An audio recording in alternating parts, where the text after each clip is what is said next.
नाग ने सोचा फिर एक बार डस लेते हैं, हो सकता है एक बार में विष इसके शरीर में नहीं गया हो, तो दोबारा फिर उसी पैर में डस ली। 1000 बार डसेगा तुम फिर भी मुझे कुछ नहीं होगा।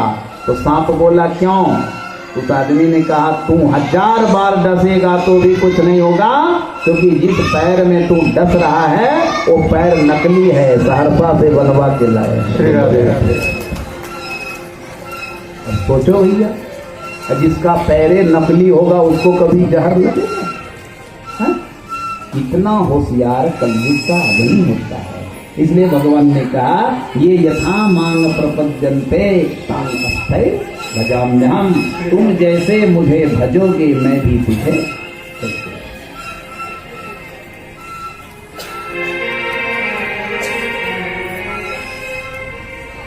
इसलिए जैसे आप भगवान को भजोगे भगवान भी आपको ऐसे।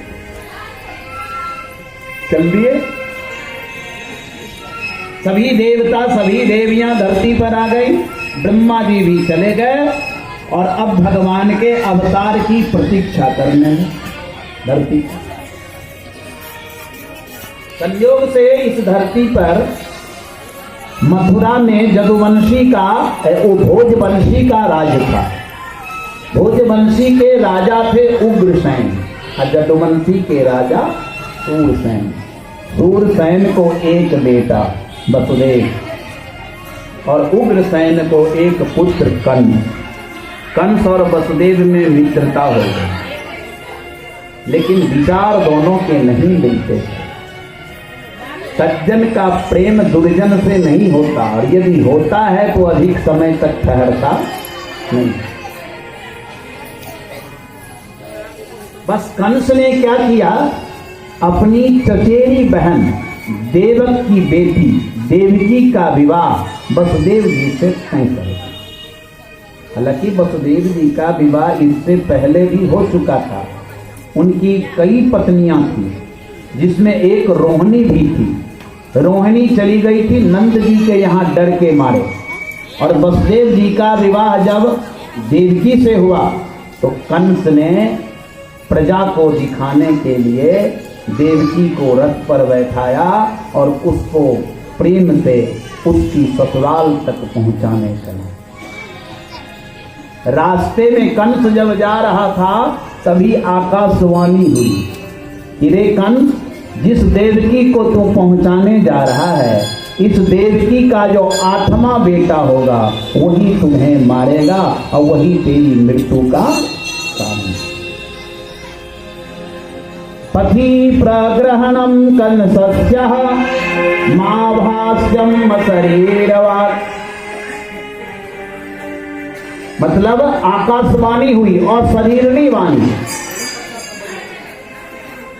कि इसका जो 8वां गर्भ होगा वही तुम्हें मारेगा, वही बच्चा।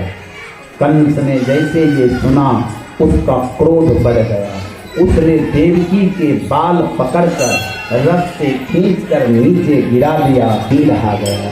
वसुदेव जी उधर से आए और बोले कंस को, ये तेरी बहन है, इसे क्यों मारते हो?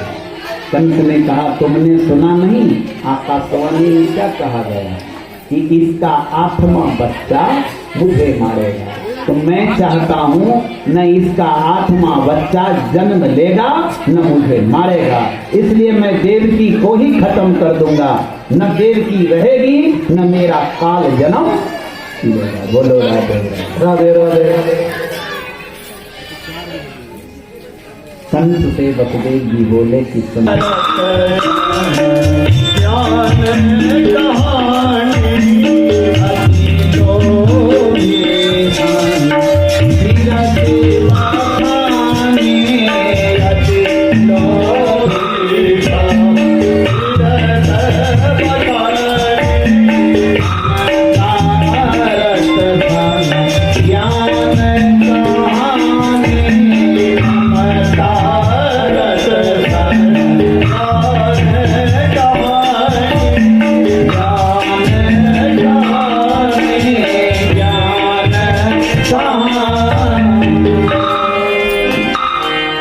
ममता में डूबे हुए लोगों को कभी ज्ञान की बात अच्छी नहीं लगा।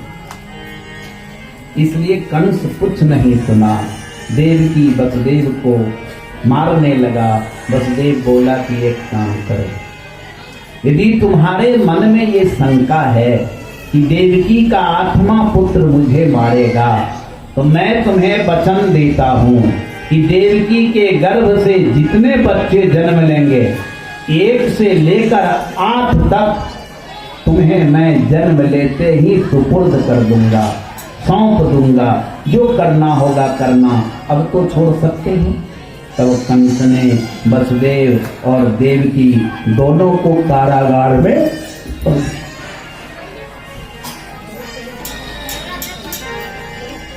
देवकी के प्रथम बच्चा जब हुआ, उसे लेकर कंस पहुंचा, वसुदेव पहुंचा कंस के दरबार में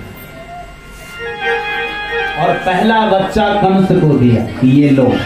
कंस कहा ये पहला बच्चा है, इससे मुझे कोई भय नहीं है, इसलिए मैं इसे नहीं मारूंगा, इसे छोड़ दिया। देखो वसुदेव जी बड़े प्रसन्न हुए कि चलो कम से कम एक बच्चा तो छोड़ दिया। जैसे वसुदेव जी लेकर बच्चे को आगे बढ़े, उधर से नारद जी आ गए। नारद जी ने कंस से कहा कि सुनो, ये पहला बच्चा तुम क्यों छोड़ दिया? तो कंस ने कहा कि ये पहला बच्चा तो मेरा कुछ बिगाड़ेगा नहीं, मेरा दुश्मन तो